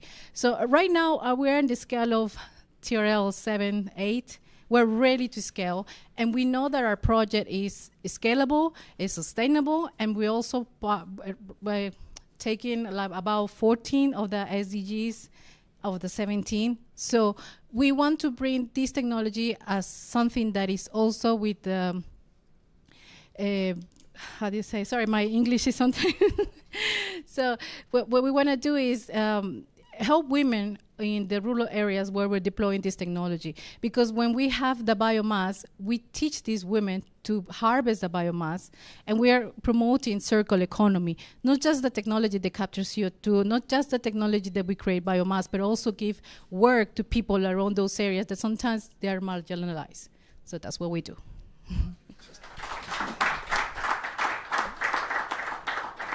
It's so deserving of applause and our congratulations. Look, in terms of where you are on your TRL scale and then moving further up and actually, having pilot plants and, really seeing this blossom all over the place, what are the enabling policies that you need? Well, for us, it's a great example. It's the 45Q tax here in the States. It helps a lot of big companies to merge into these technologies, and they're no scared of if they will lose the investment, because we have something that they can deduct the taxes. And also, I think this kind of tax incentive can be created in other countries like India, Bangladesh, or China, which are high emission countries. And if we can replicate those policies, I think it will help us to scale faster and access to more technologies that are already growing in startups like you mentioned before. Fantastic. Thank you very much. It's going to be so interesting also to dig into sort of all of these multiple benefits that you describe in the particular process and technology you have, how that value is also something that makes this particular approach affordable and deployable. And I want to come to Cedric, because Cedric, you represent a big established player in the field. And so what in terms of, we've actually heard already about some of the sort of categories of enabling policies, some of the policies that are currently acting as barriers, the long leads on permitting, for example. I want you to give us some specific examples from Wholesome's experience and get into a little bit more of the detail. Yeah. So we've heard some of them. Tell us in a bit more specifics. So you want me to get nerdy on the regulations? I love it when you get nerdy, don't you? Okay, let's get started. But hi, everyone. First of all, I would like to react to Mahindra's perspective. And it's linked to your question. If, let's say, the most innovative projects that we've launched are based in the global north, it's not a coincidence, or it's not a willingness of going there or not going to the global south. It's because we have there the regulatory frame, the regulatory base layer, which forms the foundation of the business case to deploy first-of-a-kind technologies and to finance first-of-a-kind technologies and projects, and to get it up and running. And so that regulatory base layer is fundamentally important for any deployment of technology. It very much depends on which side of the Atlantic you are. So I'm going to wear a slightly European cap. But when it comes to Europe, it starts with the carbon price. We have a carbon price, it's known the emissions trading scheme in Europe, where we are liable for every ton of CO2 that we emit, with the mechanisms that compensates to a certain degree to avoid the loss of competitiveness. For years, it hovers around 5, 7, 8 euros a ton. Today, it reached 100 euros a ton. It's gone back down now a little bit. I think we're around 80. But suddenly, you have a carbon cost for our operations, which is very meaningful. And suddenly, your business case to start investing at scale in decarbonization becomes real. That is accompanied in Europe by a mechanism that is still polemical, is the CBAM, the Carbon Border Adjustment Mechanism. It means, what does it mean? It means that if I invest 200 million euros in a project, in a CCUS project in Belgium, I will have to reflect the cost of that project onto the cement and the concrete I put on the market in Belgium. How about if an importer comes from the Mediterranean borders and had no carbon costs? That's what this regulatory mechanism aims to do, is to give an equivalence on carbon costs on a product which is put on the single market, whether you produce it domestically or whether you import it. This is fundamental. If you are to invest a large amount of capital into first-of-a-kind technology, to make sure that down the line you'll be able to sell your products and not lose your competitiveness, without that you don't have the business case. So that's the kind of, let's say, macro-level regulatory environment which are absolutely necessary to deploy first-of-a-kind technologies such as CCUS. The second element is, and that also feeds into the reaction I wanted to give to you, is that the majority of those technologies require a new value chain that literally is being developed, that doesn't exist. Whether is it for capturing, transporting CO2 by train, by boat, by truck, what have you, by pipeline, storing, using. What about if there is leakage in the intermediate storage facility in a harbor?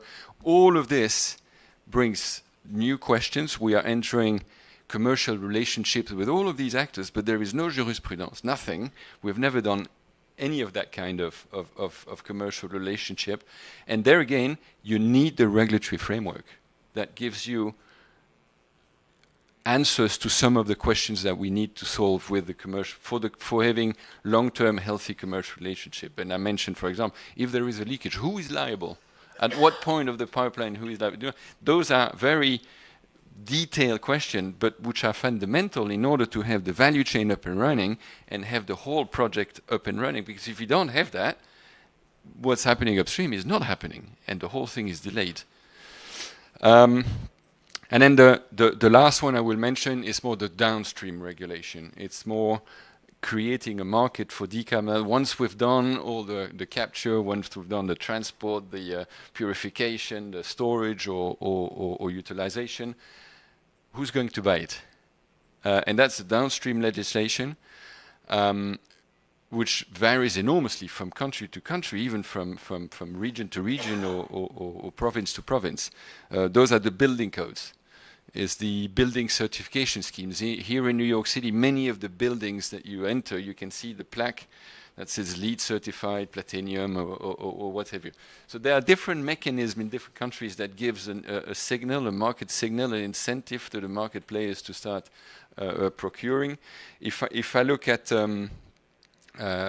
Europe, some central governments are taking some quite bold steps, actually, to create demand. I read our friends from Ireland, the Irish government published fairly recently a new regulation that says if you want to participate to public construction works, well, OPC is no longer allowed, banned, and any offer that you put in terms of concrete has to have a minimum 30% reduced clinker factor. So that's quite a bold step that really pushes the sector and again participates to the downstream business case. At the end of the spectrum, I think it's in Denmark. Denmark looked at the building codes and there took the decision we need to reflect into a life cycle, a whole life cycle perspective of buildings. Let's cap how much CO2 you can have per square meter built. Don't ask me what the number is, but they say, for example, 350 kg CO2 per square meter, and they've capped it. And that's in the building codes. So there you really bring the whole value chain with you and set the tone and create a demand. So I think I'll stop there. The 3 layers of regulation which provides you the business case for investing at scale. Thank you so much, Cedric. Really well set out. I'm going to come back to you, and I'm going to prime you for what I want to come back to. but I'm going to ask Gernot to come in beforehand. And what I'm priming you to do is to take off your Europe hat, even take off your wholesome hat, because I know you're super knowledgeable and committed to sort of decarbonisation of cement and concrete. And I want you to sort of think about those three layers and tell us a little bit about how you might see them being applied in EMDEs. What would you start with? And how would we actually make sure that they're also part of this race to the top? I'll come back to you on that, but I'm going to go to Gernot first. So Gernot, I gave you a sort of wacky question about G20, so we'll start there. But I just want to say this guy's written books and all sorts of stuff that I recommend reading. Climate Race is the most recent one. And I read a recent article where you said that when it comes to climate change and climate action, benefits should precede costs. So you need to come and tell us about how to do that for cement and concrete. But tell us about the G20 and your thoughts about what those principles should contain. Thanks. Thank you. So how about this? Let me start with, so I will start saying a bunch of controversial things and then backtrack for the rest, however much time we have. Okay, G20. Obviously, you know, middle-aged white guy sitting in New York and so on, I get it. But, hate to say this quite as loudly or clearly, but it's going to be the rich who adapt and it's the poor who suffer. It's the same with every other problem, and climate change is no different. Yes, half a dozen Austrians just died in some floods. That was bad. Austria will be fine. We'll close a few ski lifts. It's the poor who suffer. Now, okay, here's a few sort of controversial bits, I suppose. Okay, I'm old enough to remember COP15 was the first COP I attended, Copenhagen. And I've been to them ever since.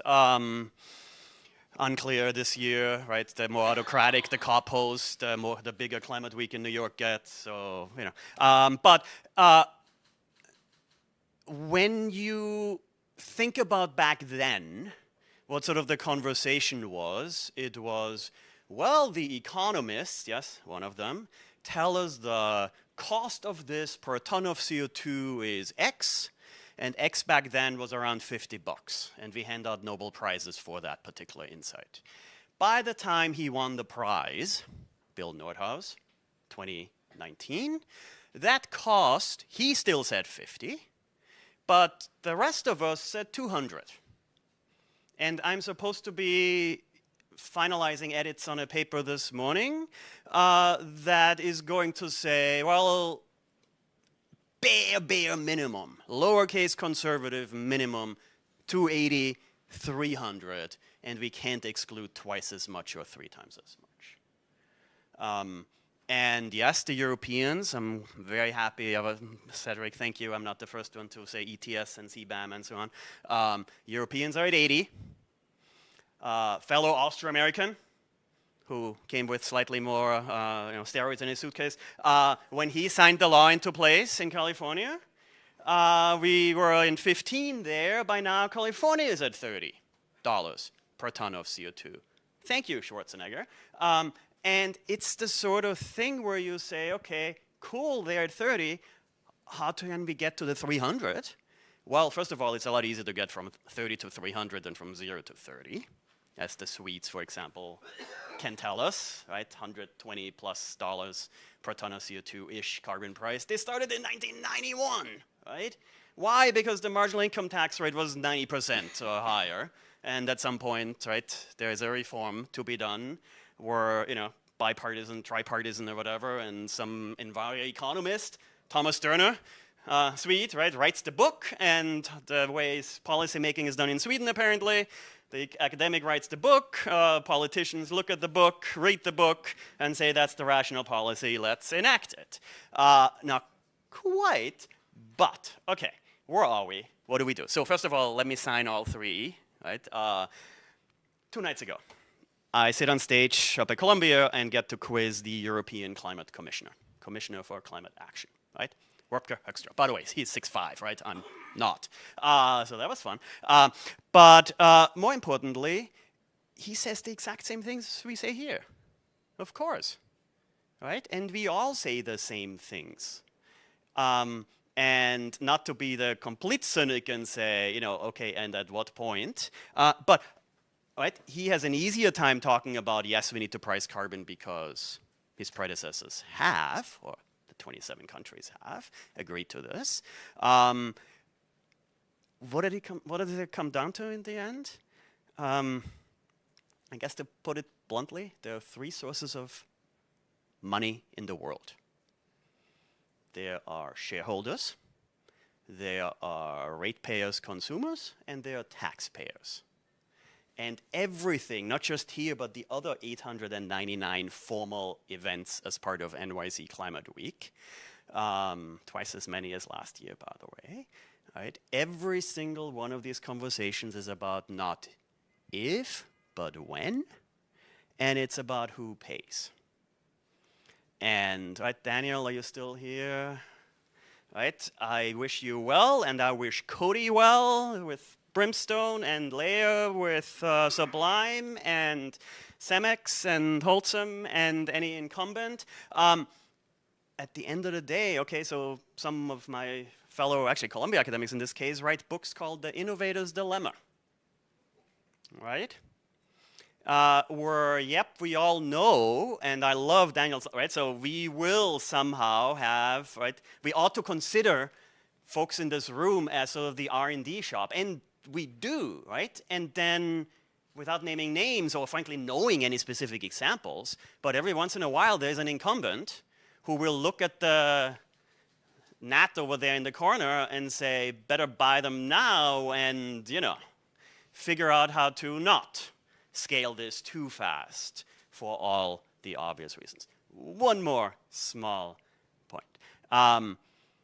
At the end of the day, the who pays bit in all of this, of course, also means, for example, right, the one thing we have is pricing markets and so on and so forth, where, yeah, at some point, we've got to channel money from the north to the south, lots of it, and that will not be USAID, that will not be the Swedish Development Agency, that will not be any one particular, right, that won't be taxpayers.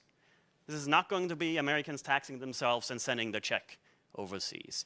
It's going to be policies put in place that channel the trillions as opposed to the single-digit millions.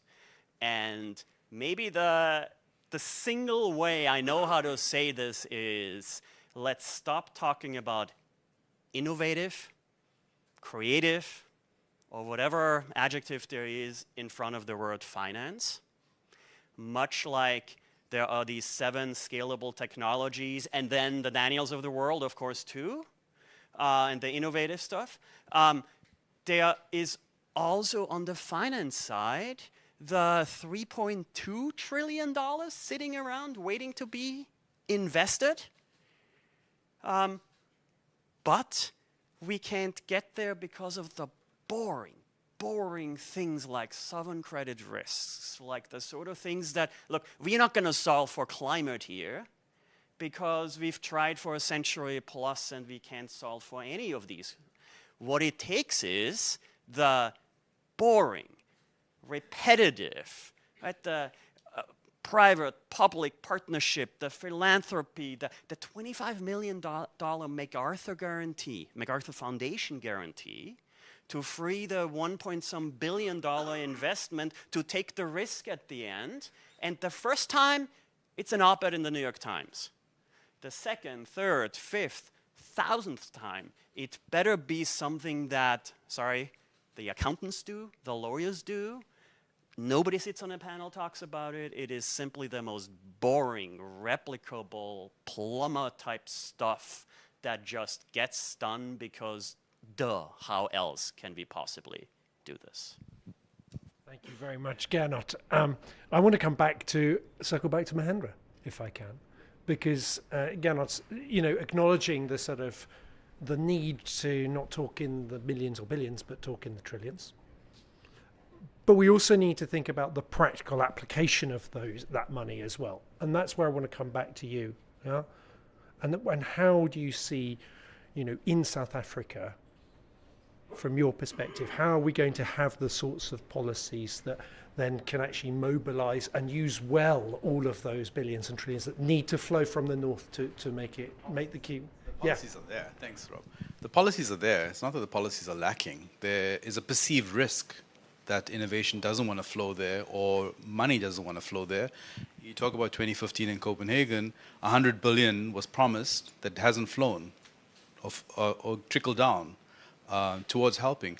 Remember, Africa is only contributing 4% to climate change. We're 17% of the population globally. And historically, we've not contributed to any of this. This is the mess that was created by the global north. And why must we pay, in addition to slavery and colonization, we must also pay to get the money there at 15 to 25% return on investment? I think I mentioned this the other day. It's ridiculous.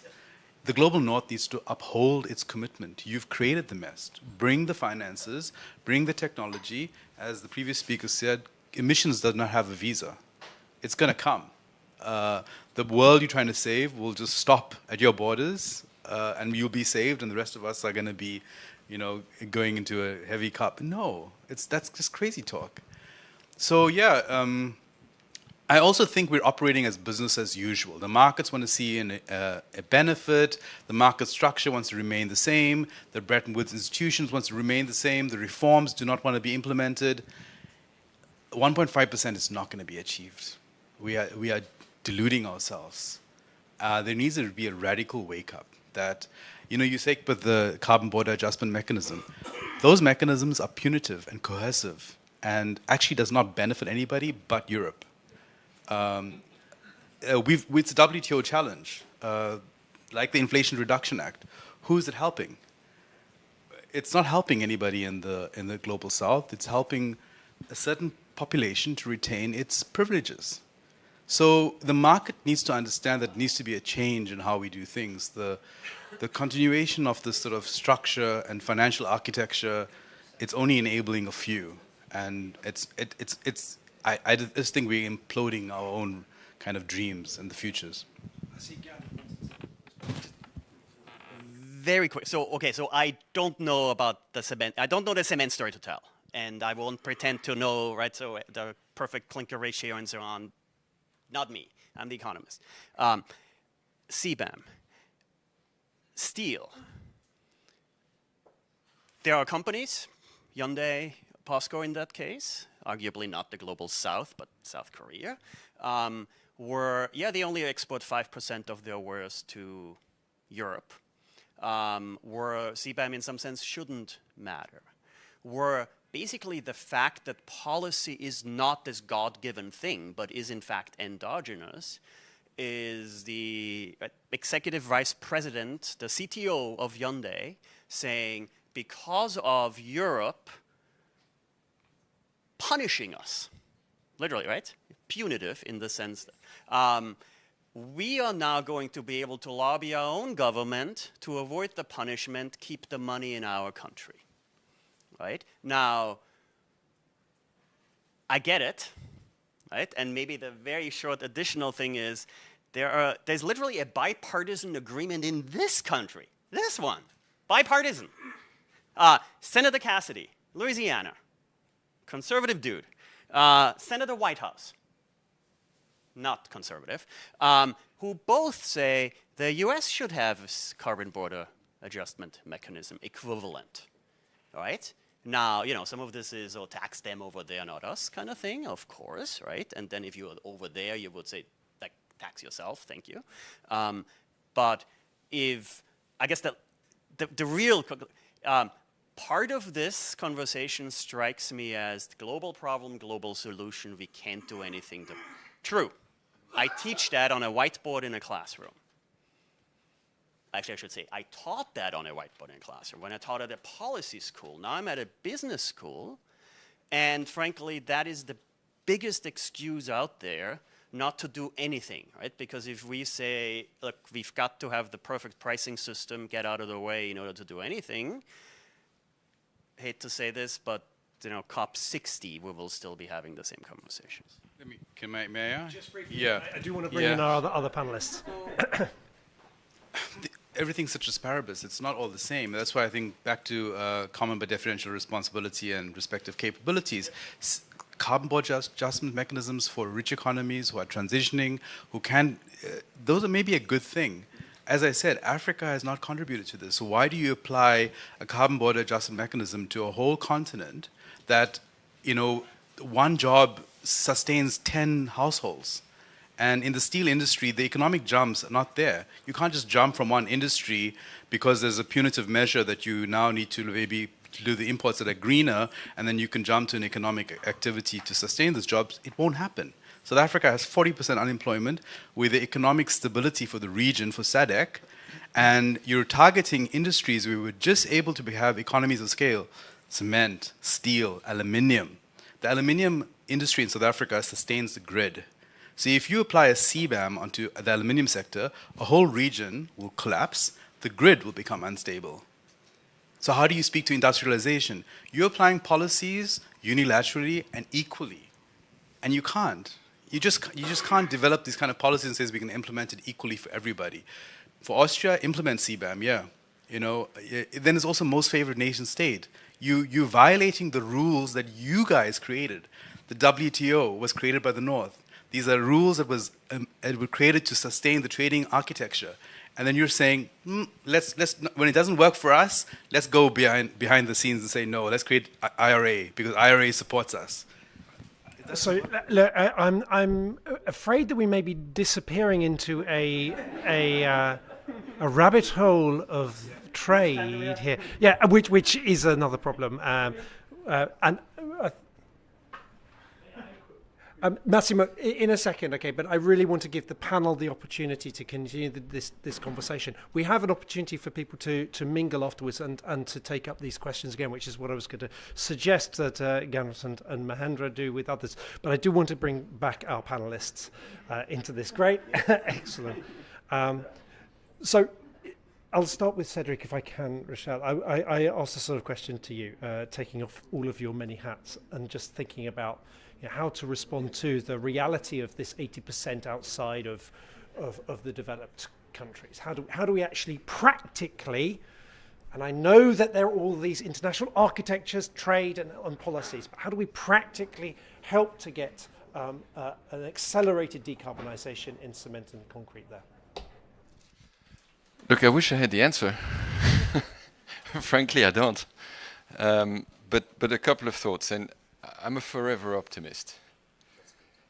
If I look at a tool like the CBAM, and I hear very well what you're saying, but if you think about it, and if I look at purely our sector, cement, and CBAM is not a universal tool for everything, but if you look at CBAM, if you look at what opportunity does that bring, you can decarbonize in African country at a cost which is a fraction of what those projects in Belgium, Germany, Austria bring. If the players invest there is a massive market opportunity. So you could look at it at both ways, but I think it also brings opportunities if the design of the mechanism is good and if the aim of the mechanism is respected. The aim is not to protect. The aim is to impose a carbon cost on a product which has a high carbon price. So anyway, would love to continue that discussion. The second element I would like to share is the learnings. And I remember spending lots of time with my Indian colleagues a few years back, where in order to defossilize the fuel mix in India, using AFR was the obvious way forward, and we have long-lasting experience on how to do that, but there was no regulatory framework. And we work collectively as a cement industry and the Indian Cement Association to learn what has worked and not worked in the European regulatory environment to enable the use of non-recyclable waste as fuels and resources. And it was done in the space of 2 years. And you have a whole lever for decarbonization, defossilization that took up at scale in a country like India in a very short period of time. So there's lots of learning that can happen there. And the third element, I can't help thinking that it might sound very specific, but if I look at one high-tech technology that we are deploying in the construction sector, which is 3D printing. The continent where we as a company experiment and use most 3D printing, it's Africa. It's in Kenya, it's in Malawi, and it's used with selected partner there to address the needs of certain projects like the rapid deployment of schools and so on and so forth.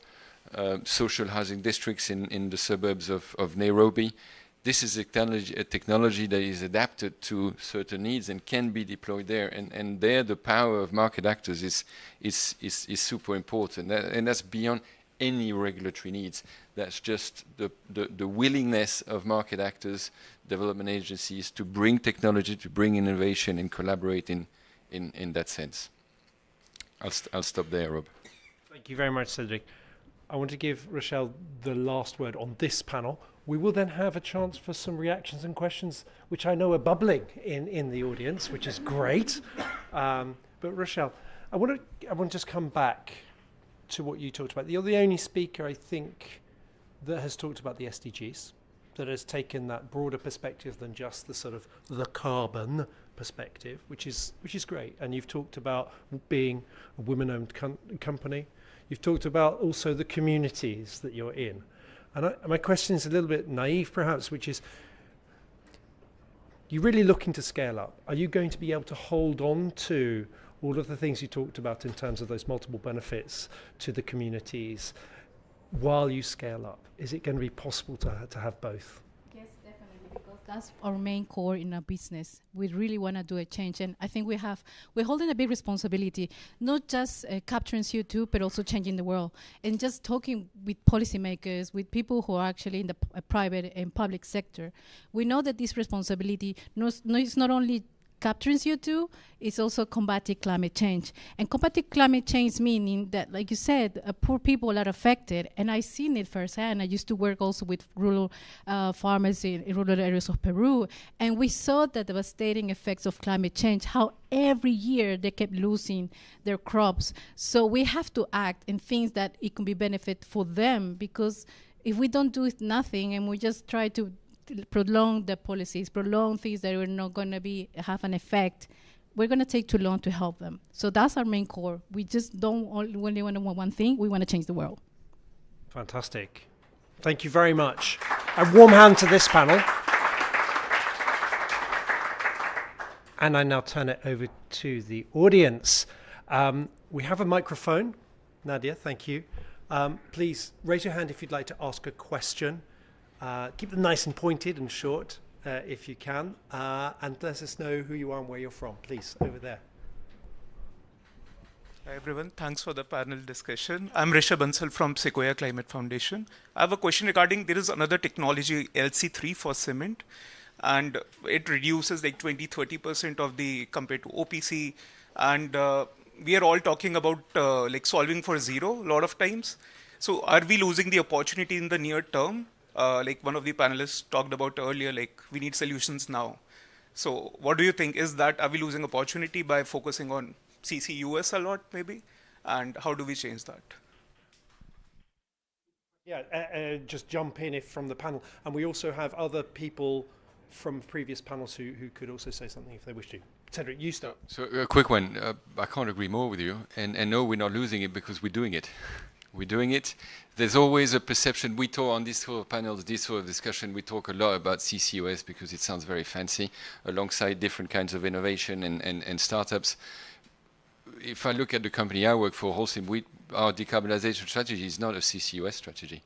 CCUS is part of it, alongside calcined clay, alongside defossilization of our fuel mix, alongside waste heat, and I could list the whole list of, alongside innovation, investment in innovation. So it's a valid technology that we are deploying, that we should be deploying, and we should push at all the buttons that we have available. Yeah, please go. Reduce before capture. Right. And so yes. Not to pick a fight with everybody on this panel, but but there too are trade-offs. Right, so if you say, oh, this investment -5, this investment over there -10, that investment -30% CO2, are those additive? Question, I don't know. Or are you locking yourself into 40 more years of that thing that got you the -15, but doesn't get you to -85 eventually, right? And there is sort of the innovator's dilemma again. Sorry, pointing to the startup guy, right? Sorry, but right. So it's right. How do you call those trade-offs? And yeah, hard decisions, because sometimes the investment in the stuff that eventually gets you to -85% means +5 this year. Some other hands going up here. Yes, we'll take this woman here, please. Thank you. The woman there, please. Thanks.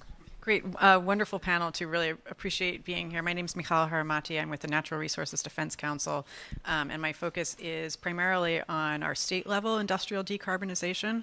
And my question for the panel, and perhaps other panelists as well, is given what we've heard so far, what do you think are the most important things that the US can be doing going forward in terms of policies that will be effective in reaching these decarbonization goals? State-level policies. What's that? State-level policies. So I mentioned boring and replicable before, right? So one enormously important thing at the state-level policy, and full disclosure, NRDC EDF, 8 years or so, until 2016 or so. One of the big things is, right, so yeah, there's the tendency, amazing program in Illinois, and let's start one over there in Louisiana, as opposed to the plug and play. Here's the stuff that gets us 80% toward where we need to be in Illinois, and now it's not the idealized thing, but we can use 80% of that over in the other state and just, right? There's 50 of these states last time I checked. And fail fast, really fast, which, by the way, NGOs typically don't like to do, turns out. And yeah, built a boring blueprint that the submission to the Times, right, Eliza's climate op-ed page editor, will reject as being, boring, known. I'm not bitter. I got one of those this morning. But, right, so when she responds to you within 7 minutes saying this is known, actually you can take the cue and say, cool, that's scalable. Because it's not something sexy for the op-ed page. It's something that I can go to Sequoia for and say, help me out scaling this particular idea. Very quick one, Robbie. I'm not a US specialist, but you will never have in the US a regulatory framework like you have in Europe and a federal carbon price. I don't believe a second it will happen. It's a market-driven economy. So perhaps the measures that would be most effective in this country is to influence the market demand creation through, for example, the integration of embodied carbon in building codes. And I know they're different from state to state, but a universal approach to do that will push the market in a definite direction. Great, that's already on my list. Splendid. I want to give Massimo the chance to say something as well. To try to answer your good question, sorry, for this time I disagree a little bit with you. For your European perspective, even if I'm a European, that it's good what you said, but by far is not enough. So even in the US, keep in mind that for each, I'm using my cap as a CEO of Boots Unichen. So for each plant, for 1 million tons of cement, give or take, is $350, $400 million of investment for 1 million, plus operating cost, $50, $80 per ton. And we'll come back to you for your comment about targeting Africa, if I may, later. So there is no doubt, is it not, what I tried to say before, there is no company that can do by themselves. The market is not enough to ask the market to change completely the mindset and change completely the product cost to double, maybe even triple the cost of our product. It's not going to happen, even as a market-driven economy as a US. So we really need to have the policymaker understand that if we want to keep using concrete, because we think it's so important for the mankind, and I'm not trying to be greedy for my profit and loss, just being a citizen, that it's important to have a more resilient and safe world.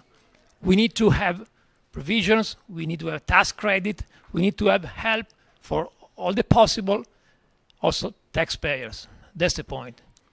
Even Holcim, Cemex, IW, the big giant, we're in the middle, we're a big company, but even for them, how many plants you have, Holcim? 120, more or less, plants in the world, give or take, multiply by $300 million, with $500,000.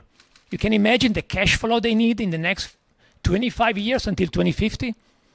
120 plants in the world. They need to have how many per year to go to 2050? I mean, if you try to have a business plan for that, it's just mind-blowing. So that's really important.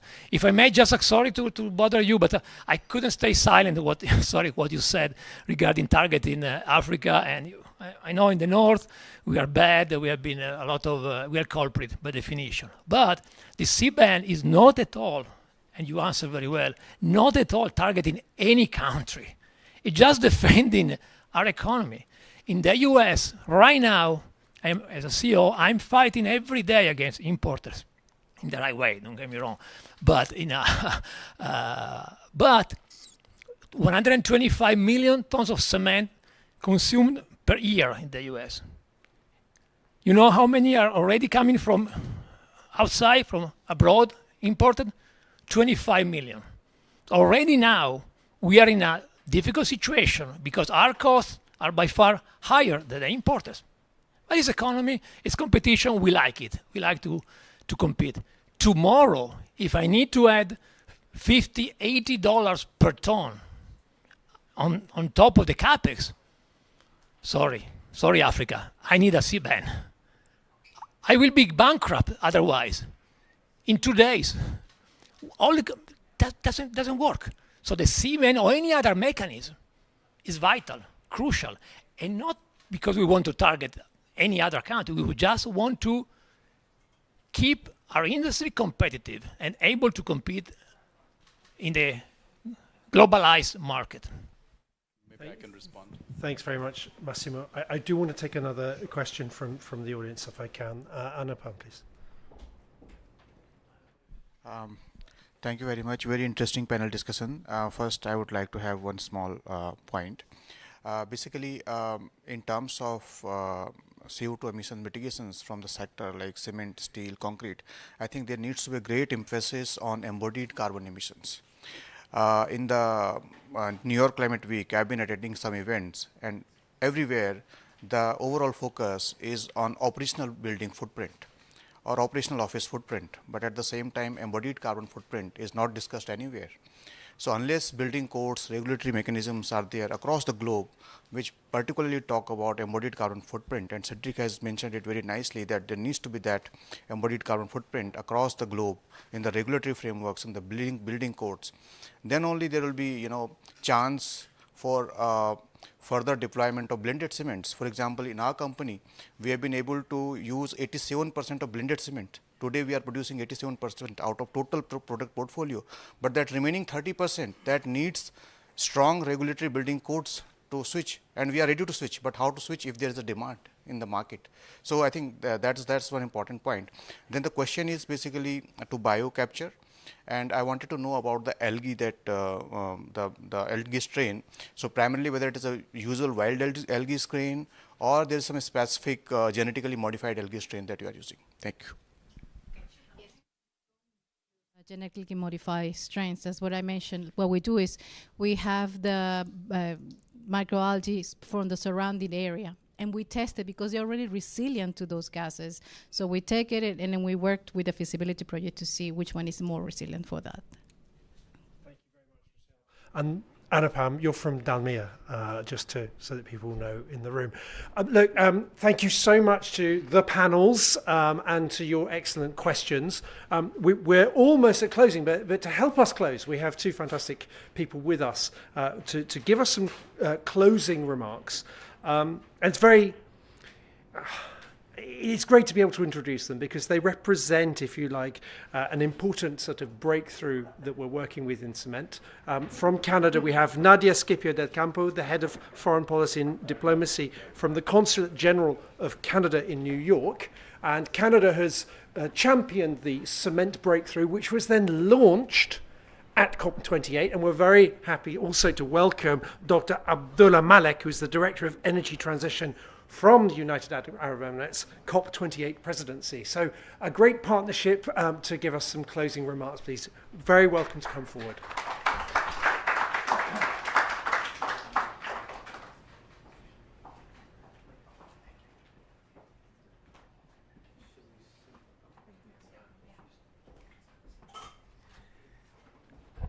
So I don't know if this is really closing remarks or just a little bit of a plug to talk about the cement and concrete breakthrough. And I'm here representing the Government of Canada, but very specifically our Department of Innovation, Science and Economic Development that I know some of you work with already.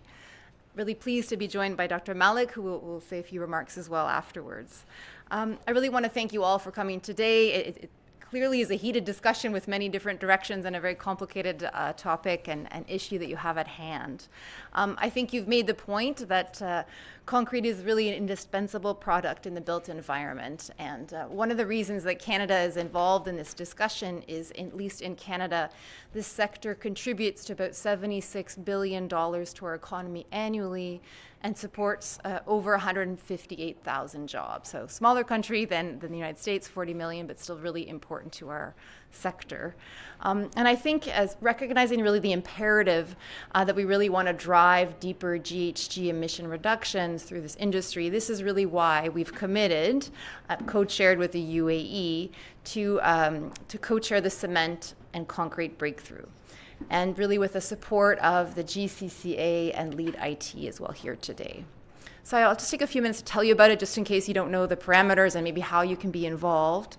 But the Breakthrough is one of the 7 sectoral initiatives under the Breakthrough Agenda banner that was just mentioned, which is a global framework that seeks to strengthen international collaboration to make clean technology solutions the most affordable, accessible, and attractive options in key sectors in all regions by 2030.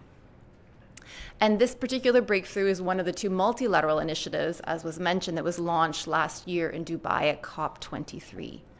And really, this is the goal of our work. It's really to make near zero emission cement the preferred choice in global markets, with efficient use and near zero emission cement production established and growing in every region by 2030.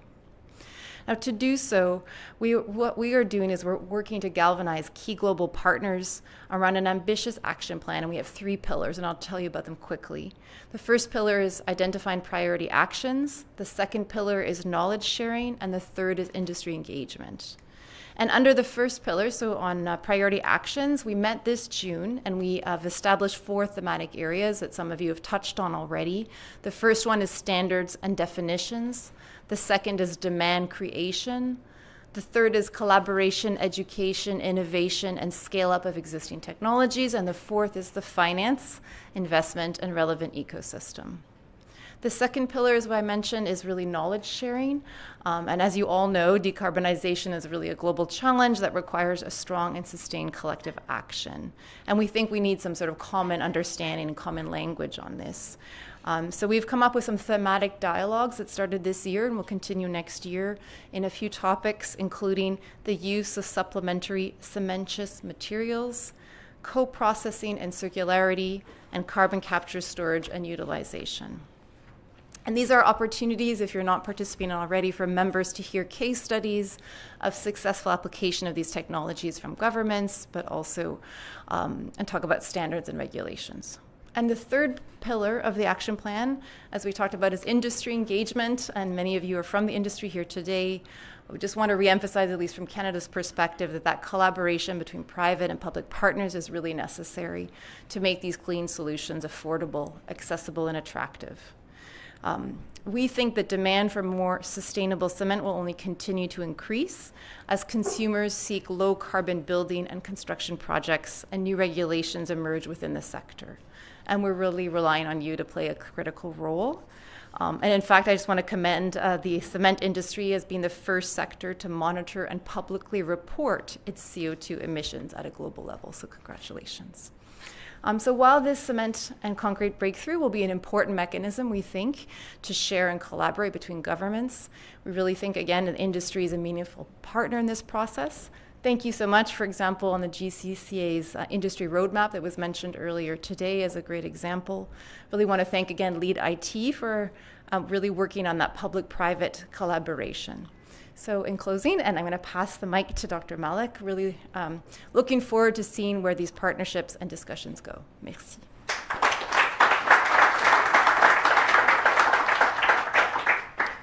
Thank you, Nadia, and thank you to GCCA as well as LeadIT for hosting us today. I think Nadia has done a great job summarizing what the cement and concrete breakthrough is, so I will not go through that again. But we are very excited about this collaboration between the UAE and Canada and co-hosting and co-leading on this effort, and we are very excited about the 12 countries that have joined us, and we wish that more countries will be joining. So this is a call and a big invite for the countries who are represented today here to join this great initiative. So we are not working in silo. We are working with the rest of the sectoral I would say, breakthrough topics. So, and this actually help us build on the lessons that they have learned and help us in actually fast track our progress in this front. So this is in terms of the UAE sees a real opportunity in decarbonizing the cement and concrete, especially in the GCC and different regions, of course. However, there are definitely an opportunity in the cement.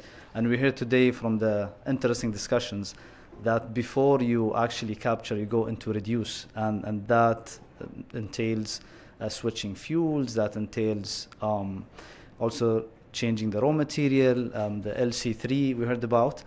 There's also another aspect that we need to focus on, and that's part of the discussions and the effort with the cement and concrete breakthrough, which is in the application. So the way you design your buildings, all of that matters. So the architects, when they design, they might go into fancy looking buildings without keeping in mind that this really impacts the footprint of that building. So that's something we're also focusing on.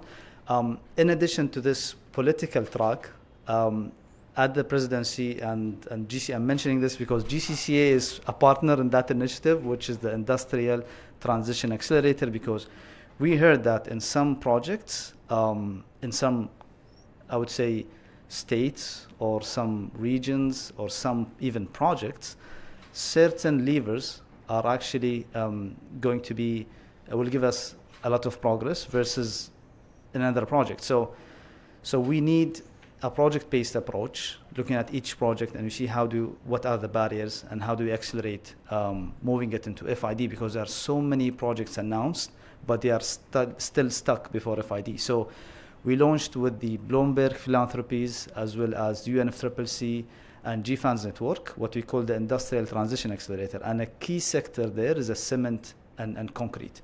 And we are very excited about GCCA being part of that, as well as UNIDO partners in helping us look at different projects. And we launched Brazil, and we are launching the MENA region very soon, as well as we are working with a few other countries. I won't spoil it, but you'll hear more about it in COP29.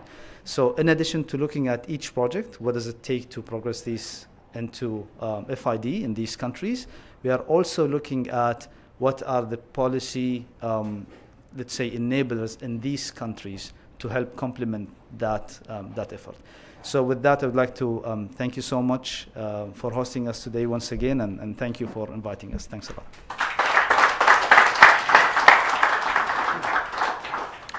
Thank you very much for those closing remarks. It just remains to me to invite Thomas and Per perhaps to say the very last things, our two co-hosts of this event, before we thank you for attending. I can start. I think, thank you so much for all the panelists. This has been a very rich discussion. I think this is one you will not forget. I started off taking notes, but then I just consumed myself with just listening. The depth of the discussion was tremendously. I just ask all of you not to forget the fundamental issues here around solidarity.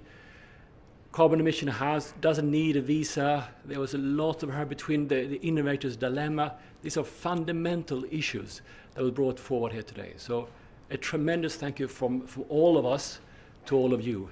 And please don't forget those fundamental issues moving forward. Thank you so much. Just a word from my side. I mean, thank you very much for the hosting again. Thank you for the moderation. Really great. I mean, I appreciate it a lot. Maybe just a word on, at GCCA, what we want is actually to bring this climate transition to action, right? So I'm really welcoming your comment you made. Our role is to match the reality of that world, these all facilities, availabilities of money, of possibilities, with the reality of the action on the ground. So typically, we don't have a cement manufacturer from South Africa in our association. We would welcome PPC, we would welcome AfriSam if you can do that, and work with them to make that concrete in South Africa. Really delighted to do that. So thank you very much, Gordon.